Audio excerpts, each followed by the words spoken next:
Reconnecting and nurturing your inner child can help you feel more joy, heal emotional wounds, and really get to know yourself. In this video, I'm going to go through the best ways, simple ways that you can start to reconnect with your inner child. All right, let's jump in. What is the inner child? The inner child is a part of you that contains all your experiences as a child, right? So when we think of 5-year-old you, 10-year-old you, so it contains everything that you experienced at that age, as well as kind of this childlike innocence, right? Creativity, play, things like that.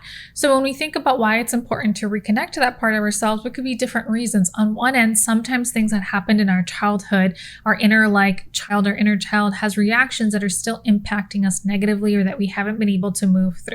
So for instance, let's say I had a difficult upbringing and there's a relationship or attachment with a father figure, and that might be showing up in my romantic relationship and how I can trust or not trust others, right? Your inner child gets activated in certain situations because you haven't moved through or healed that part of yourself. And when I say move through or heal, it doesn't mean that it doesn't still show up, but that you can respond compassionately with acceptance when those show up. It also means that connecting to your inner child is getting to know yourself a little bit better, right? Reconnecting to what you enjoyed as a kid, your likes, your interests, things like that. Because somewhere along the way, especially when you grow up as an adult, maybe you fall into like all these rules in society and what you should do and need to do. And maybe you feel like you've lost yourself or you don't even know what you want, what drives you, what brings you joy. So reconnecting with your inner child can help you start to do that, get to know yourself a little bit better. So the first habit is really kind of doing any type of creative activities, endeavors, really kind of leaning back to like coloring, drawing, painting, whatever it is, whatever taps into your creativity, play, because really when we think about it, that really taps into another part of our subconscious and really getting to know yourself again. So think about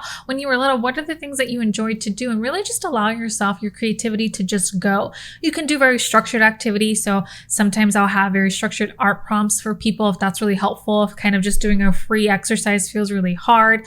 Sometimes you can just allow your mind and like creativity to go to town and just give yourself that space. What's important here is just to allow yourself this space in your life to create without judgment, and just allow yourself to maybe go back to that childlike place where maybe you didn't really care so much about coloring in the lines or what you needed to do, just giving yourself that free expression. Second habit that you can really do is start to create an inner child dialogue. So what does that mean? It's really setting time aside where maybe you kind of give yourself some like silence, mindfulness. You could do very guided activity, allow yourself to go to this place of like peacefulness and calm, and then really start to do a dialogue with your inner child. Start to ask it questions.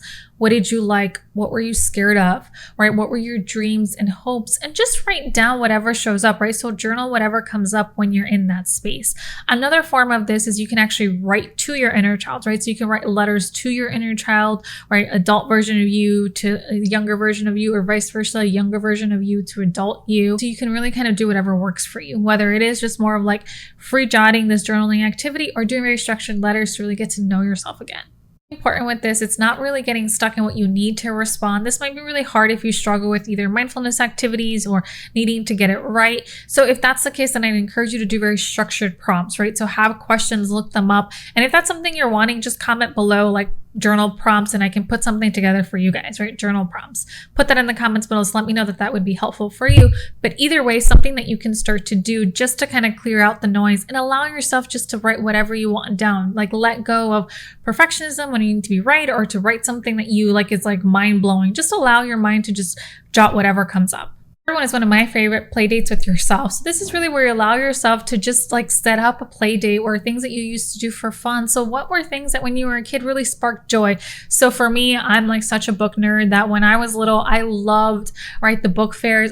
Looked forward to those. I loved just like buying books, everything that's related to it, like the stickers, stationery, all this stuff brings me joy. So something that I like to do is I like to go to bookstores, right? That's something that brings me joy. I like to just, even if I don't buy a book, I just like to explore and look. It just makes me feel really happy, right? So thinking about yourself, what are play dates that you can build in for yourself, right? Are you someone that always liked to go to the museum? And when was the last time you went to the museum? Are you more outdoorsy, right? You like to go to the park when you were a kid, play in the playground, right? I love the swings on the playground. Those are so fun. So really having play dates for yourself where you take yourself and kind of enjoy exploring these things that you used to do as a kid. If you're a parent, that might be a little bit easier because you have an excuse to take your kids somewhere. But I'd also encourage you, if you're not a parent, just to really kind of pick up on things that maybe just seem fun or being curious and have this very playful attitude with it. The next one is creating something that brings you comfort. So like a habit, a routine, something that really brings you comfort, nourishment, nurturing,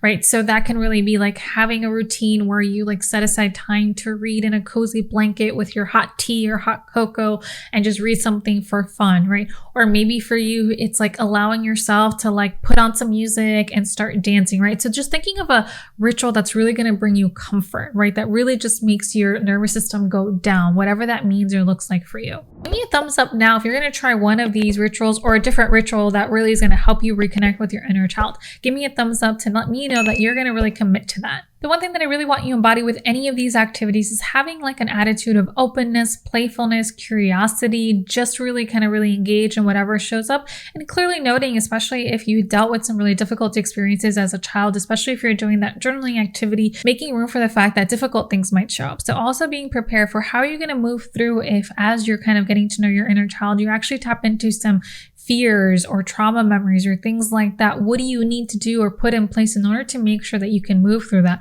Or the other thing that's really helpful is that you're working with someone. If you know that this is something that's really difficult or that you do have a really difficult past, or do you have some type of support, therapeutically coach, whatever that means or looks like for you. If you want to continue working on yourself, check out this next video that I did on 6 tips to improve yourself. So these are going to include some tips that I think are also helpful just overall, but could also be related to your inner child as well. All right, guys. And like I always say, I encourage you to continue nurturing your mind, body, and soul, whatever that looks like for you. Thanks, guys.